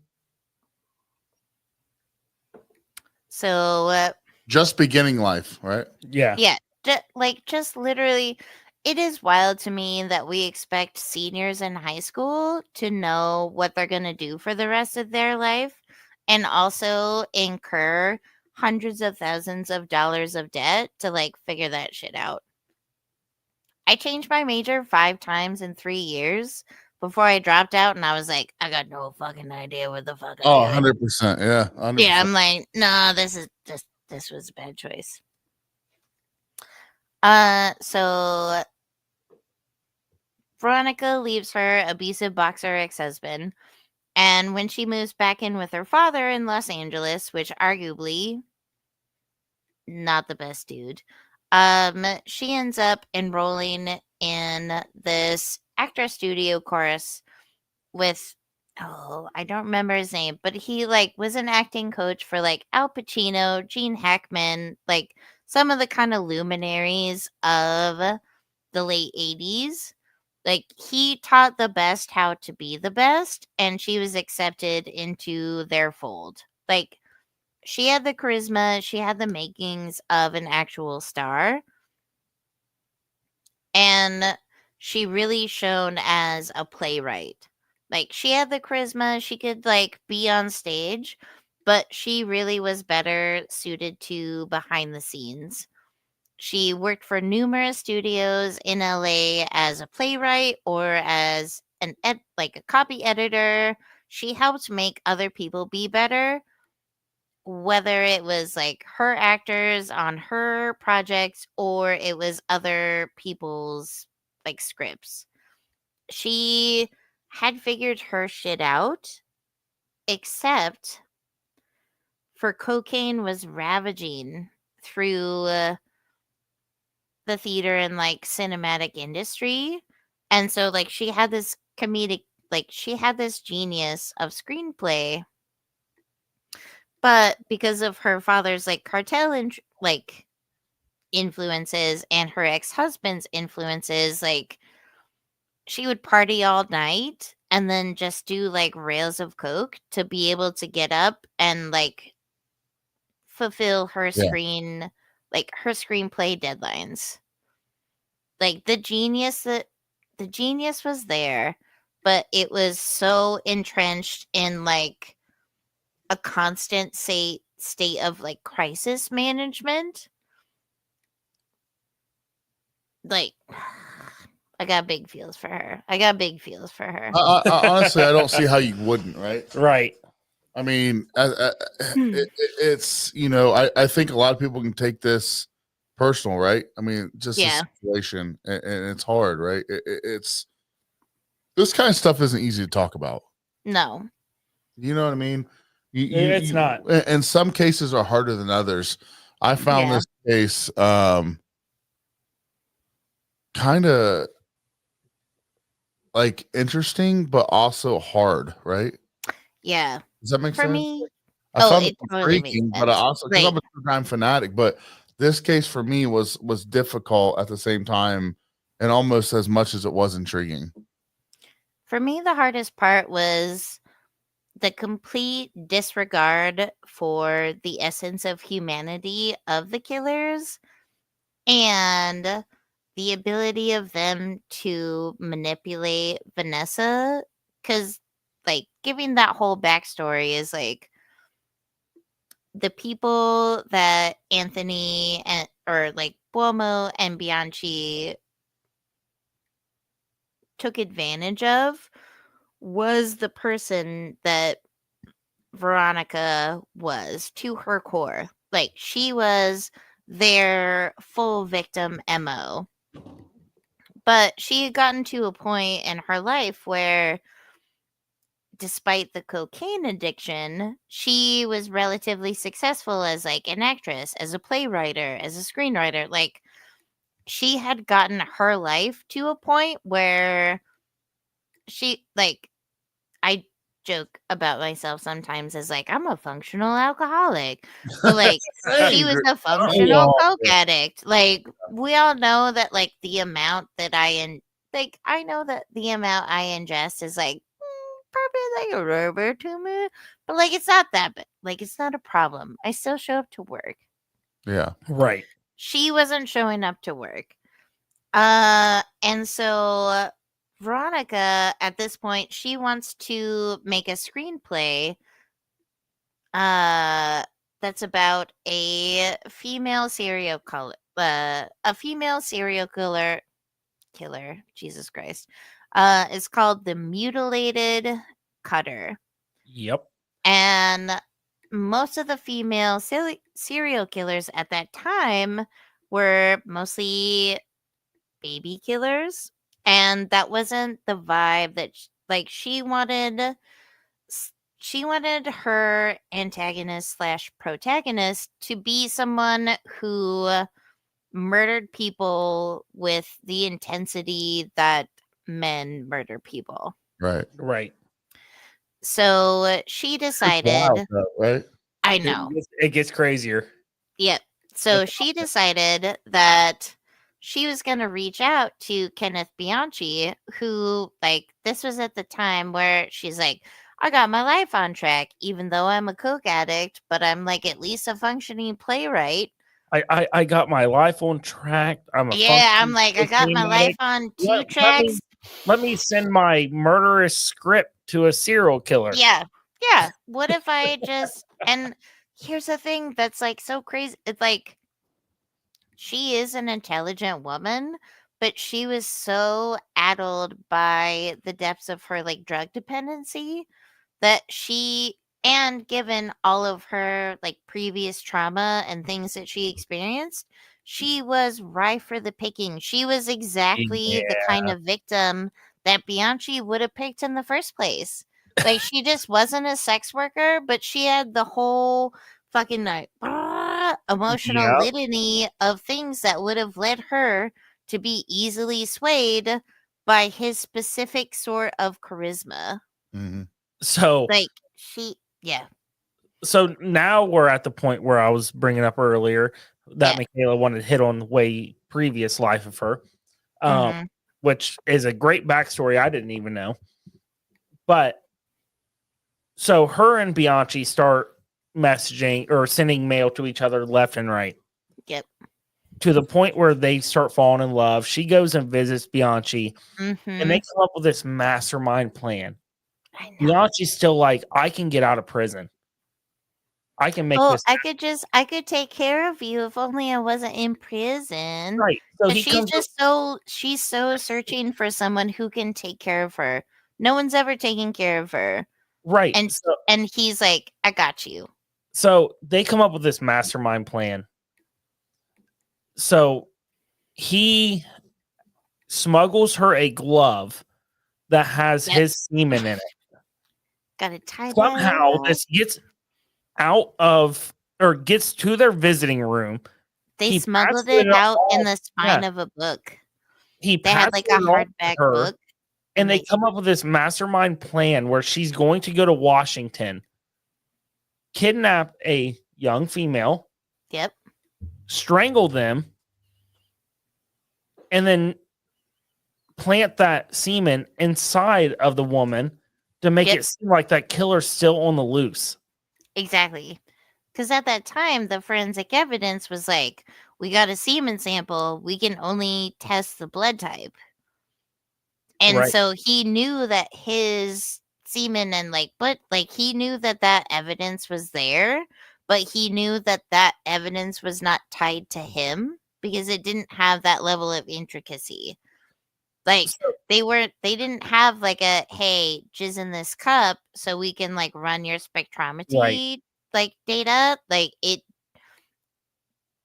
the science had not advanced to that part. So he thought that like jizzing into a glove, tied it off, smuggled it in the spine of a book. He tucked that into the spine of a book and then just like casually like, here you go. Here's this book that I would really love for you to read. And then expected her to go and kill someone the way that he used to kill people to absolve him of murder. But see, look where she fucked up. Yeah, is the coke. No, more than that. So she meets Kim Breed at a tavern there, and they share drinks, they hang out Oh, wait. multiple days in a row. I And have then a real she goes quick. and gets dinner with Kim's family. Yeah. Can I have a real quick addendum? Yeah. So Veronica checked into a hotel. She had an assload of coke. So she was going over in her mind everything that she needed to do. She was like, I gotta do this, and here's how I gotta do the thing. Like she was weird, like hyping herself up to it. And her method of disguise, she donned like a shitty blonde wig and stuffed a pillow into her shirt so she could be perceived as pregnant.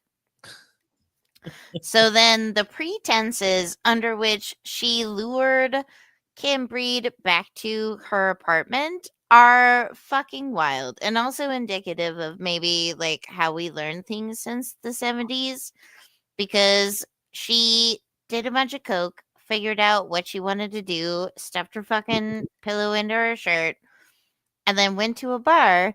Kim had another job, but she also sometimes bartended on weekends. And so Veronica was like chumming her up and be like, hey, yo, friendo. And by the time that Kim's shift ended, like, one, why are we not questioning why a supposedly pregnant woman is coming into your bar at 10 and also drinking? Right. I I'm guess all it's for that. a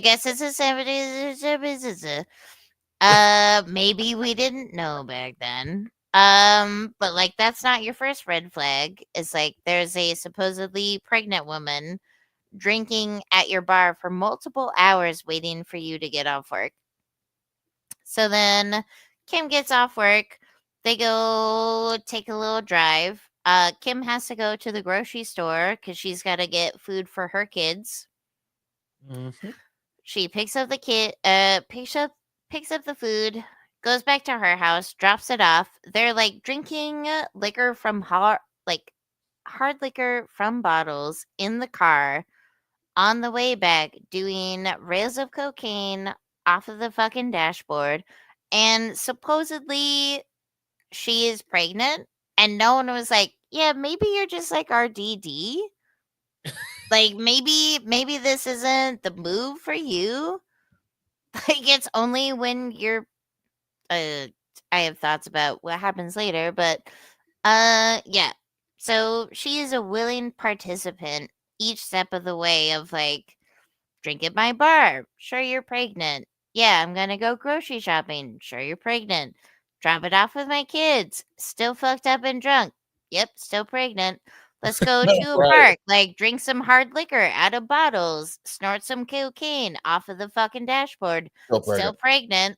Let's go do more degenerate shit. Still pregnant. But hey, let's go get one last drink back at my hotel room. Yeah, like which is just let's go to the Shangri-La da da da da. So what's good but still chilling is Compton, once in the hotel room, is Yeah. able to yes. tie her up Yeah. and fails multiple times to strangle her with a cord to the point where she escapes, takes off. Compton freaks out, runs, jumps on a plane back to LA. Context. So while they were in the hotel room, they kept doing cocaine, kept getting drunk, Yeah. and then Veronica convinces Kim that like, oh, we're really fucked up. Like, we should just post for some like funny little bondage videos. Like, wouldn't it be so fun to send your boyfriend some of these videos? Like, take some Polaroids, and then your boyfriend can just like jerk off to these later. And Kim, being so fucked up and also a single mom, like she was like, "Yeah, that sounds great." So she allows Veronica to admittedly haphazardly like tie up her legs, tie up her arms, because it's the 5 points. So these are loose, and she then tries to strangle her, which would have been the 1, 2, 3, 4, 5 point strangulation of the Hillside Strangler. But because they've been doing cocaine all night and also been drinking all night, and she also has been doing cocaine for the 2 days, she's in such a psychosis that by the time she like actually gets to the point where she needs to try and like do the thing, she can't. Like her brain tells her no. So even in just like all of the external factors of like this is the moment where you can like tip over that edge into like there's no coming back. The moment of there's no coming back, she could not. So she actually stops, and because she had so loosely bound Kim's ropes, Kim was able to untie herself. And she was upset. She was like, I thought this was a bondage. Like, you were taking bondage photos. Like, this was supposed to be a joke. And Veronica fully collapses in on herself and starts hysterically sobbing. Yeah. Because 1, she knows that she failed. 2, she knows that she never wanted to do this from the outset. And 3, she actually liked Kim and like is glad she's not dead, but like fuck, now she's brought her friend that she's been hanging out with for the last few hours like into this bleh. And this was like the one the one flash of reality that I think that Veronica had. Like in psychosis, there are sometimes like mental otherness. Like there can sometimes be like a moment of like true recognition. And I think this one was that for Veronica because she ended up in the fetal position on the hotel room's floor, hysterically sobbing. Yeah. To the point where Kim, who was just about to be strangled to death, actually was like, "Are you okay?" and tried to comfort her. Like the But you try to distress get of try to like get into what that Kim just mindset. Yeah, like the distress of what Kim just experienced, she could understand that it was less than what Veronica was experiencing in that moment. Yeah, and you try to go back and try to put yourself in the mindset that they're in. I think it's difficult to do. Yeah. Because I think a lot of people look at things and you know, you judge, right? I think it's a big thing in Yeah. our culture, at least, is Yep. to judge a response or what's going on in the moment. And this part's tough. Yeah. I actually didn't know that we were going to hit on this part. You know, I didn't write anything of this down, and so it's pretty shocking. I know Dylan said something about it to me earlier, but it's a lot to digest, bro. Like, Yeah. you know what I'm saying? It's a lot to fucking digest. So the long story short, and the best way to summarize it for people, this was Bianchi's desperate attempt Yes. to make it seem like the serial killer was still out there and he Right. was innocent. Yeah. That's why he smuggled his semen out in the spine of the book. Like, he had so fully enraptured It's crazy to go Veronica's psyche depth, though, into right? being like, He was innocent in his mind. I know, but Yeah. like I go in think, what is such it, like depths, though. hybristophilia. So it's termed as like Bonnie and Clyde syndrome, but hybristophilia is a paraphilia that describes a sexual interest in people who have committed crimes. It's also known as the Bonnie and Clyde syndrome, Yeah. which I don't think that Bonnie and Clyde is like the best like example of that, because I honestly don't think that Bonnie was like a willing participant in it or sexually like aroused by it. I think she was just along for the ride. Like, I think that's where like the Harley Quinn and the Joker. It's like, not to delve too deep into the the DC comics of the sphere, but like Harley Quinn used to be a psychiatrist working in Arkham Asylum, and she was specifically tasked to work with the Joker. And through her interactions with the Joker, she eventually became sympathetic to his plight. And he eventually just like rewired her perceptions and emotionally manipulated her into becoming his like she's often portrayed as like the kawaii, like the comedic side character of it, but like her story is honestly one of the saddest. But like, and I say this knowing that Batman's parents were murdered in front of him.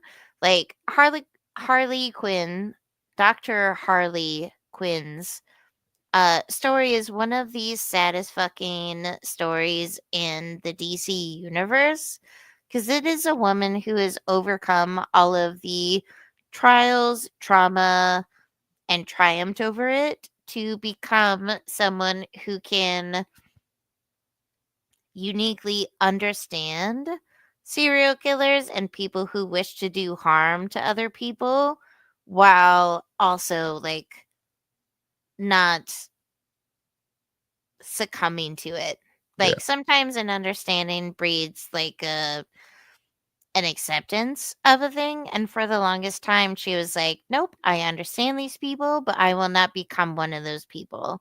It's like the premise of Criminal Minds. Like, I know how to get into the minds of these fucked up people, but I will never become those fucked up people. You know, it's interesting. So when I think about Bianchi and Bono, the biggest question that I had in my mind, which I hope it doesn't make me an odd person, but I wondered to myself what made their,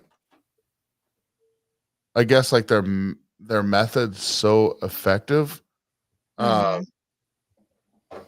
actually, you know, I believe their ability to seem somewhat trustworthy. Right. When I was looking into this case, that's kind of what I got. I felt like they seemed like decent guys, and that trustworthiness played a significant role for them.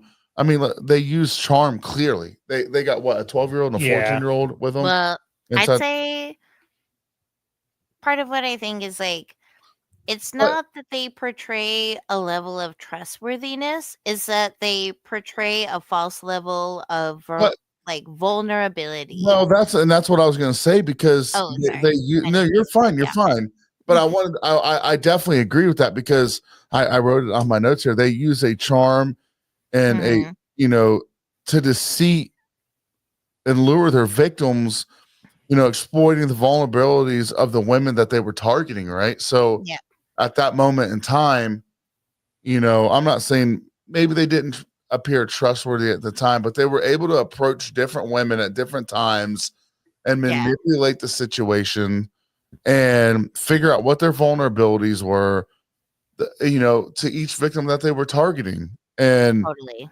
man, that's what I think. So I'm curious, again, what do you guys think about Bianchi and Buono and the effectiveness of their methods? Well, I think like Bianchi was just grasping at whatever straws he could. Like Buomo was like the tight lip, like he was the older, he was like the master in their apprentice relationship. So I honestly almost wonder like what he got away with before Bianchi like came in and they started doing their like duo stuff. Which then Bianchi like fully just fucking ruined with his like LAPD ride-alongs and then having to get exiled to Bellingham, Washington, and then murdering 2 people. And then when he got caught for that, fully fucking throwing Buomo under the rug. Like when Bianchi got caught for strangling, like for those murders in Bellingham, he fully threw his cousin under the rug, which also threw him under the same rug, because what could have just been a trial for 2 murders was instead 12 murders. Right. Like and interstate, which means that the FBI is involved, which means I think FBI is like fucked beyond Yeah. insane, like you are so fucked. You are so fucked. Like they will get taps. They will know things that you are going to do before you even do them. And it's your fucking fault that they know about you. Right. I agree. So Veronica Compton, circling back. So she's had a fucked childhood. They've all had fucked childhoods. She has managed to regroup and have a pretty successful life as like an actress, as a screenwriter, like screenwriter specifically. Hey, MyKala, And what? not trying to cut you off, Well, yeah. but with some other things that's happened with Veronica later, Yeah. I suggest we do an episode on Veronica. Do you think we maybe like pause and just kind of do a Yes, thing? because of stuff that Yeah, happened. we are at 2 hours, so No, I feel I don't say we do. I just say we do the part 2 of it. Yes, part 2. We'll do a Right. part 2 Part because two, for there's sure. a lot more that we can hit on But- with Veronica. I the thing is about it, it's a mind fuck. Wait till you It hear is a more. mind fuck. Because there's shit you're Like- talking about that I just don't fucking know right now, and I'm just gonna be completely fucking honest. Well, I Sturz, texted evidently Dylan's all about this fucking part. there's more than I'm one. over here like time to fuck out. We need a I part was 2. like, I got an hour and a half on I this understand that. shit. I googled it on my phone, and I'm like, dude, I don't like. Listen, well, this is a whole new fucking chapter we're taking, but we need to fucking stop because Well, it's a whole new I am chapter with so me at the helm, brain or fucked at right the now, side brother. of the helm. Yeah, she was all about. I'm like, listen, like, let me pop off this question about what do you guys think about Beyonce and We out here derailing. No. But here's It's the all thing. tied. It's all tied together, and it's super fucking nuts. I say Part 2. we do a part 2. I think we do a part 2. Maybe we I don't even think do it so. on Friday. We do a bonus episode where either You if gotta let me know which day, though. we'll figure it out. We'll we figure will. that out. Okay. Okay. But guys, to be honest, we're Oh, Philip Lowe is feeling blue balled. I'm not blue balling you, Phil. You're putting goofy ass comments about cereal and eating peanut butter out of asses, my boy. Like I'm just, I love you, buddy. You know what I mean? I just it's not the place for it, bro. It's off camera.